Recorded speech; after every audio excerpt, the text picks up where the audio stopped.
The Warden, by Anthony Trollope.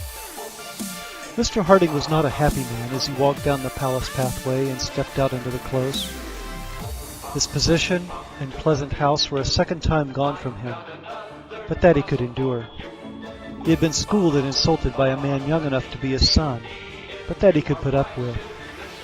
He could even draw from the very injuries which had been inflicted on him some of that consolation which, we may believe, martyrs always receive from the injustice of their own sufferings. He had admitted to his daughter that he wanted the comfort of his old home, and yet he could have returned to his lodgings in the High Street, if not with exultation, at least with satisfaction, had that been all.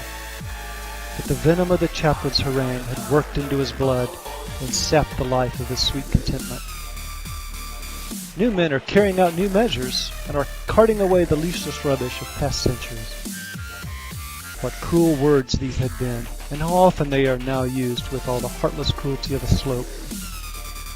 A man is sufficiently condemned if it can only be shown that either in politics or religion he does not belong to some new school established within the last score of years. He may then regard himself as rubbish and expect to be carted away.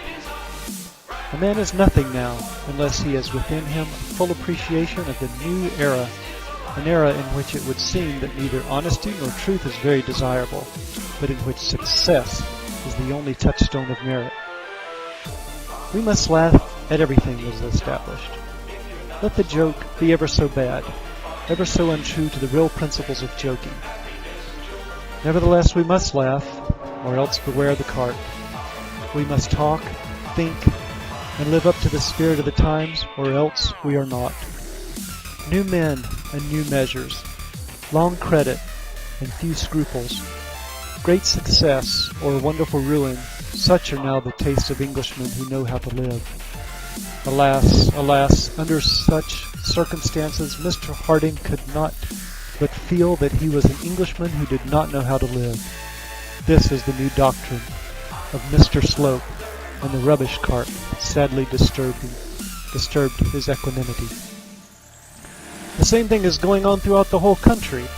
Work is now required from every man who receives wages. And had he been living all his life receiving wages and doing no work? Had he in truth so lived as to be now in his old age justly reckoned as rubbish fit only to be hidden away in some huge dust hole? The school of men to whom he professes to belong, the Grantleys, the Gwynns, are now affected with no such self-accusations as these which trouble Mr. Harding. They, as a rule, are as satisfied with the wisdom and propriety of their own conduct as can be any Mr. Slope, or any bishop with his own. But unfortunately for himself, Mr. Harding had little of this self-reliance.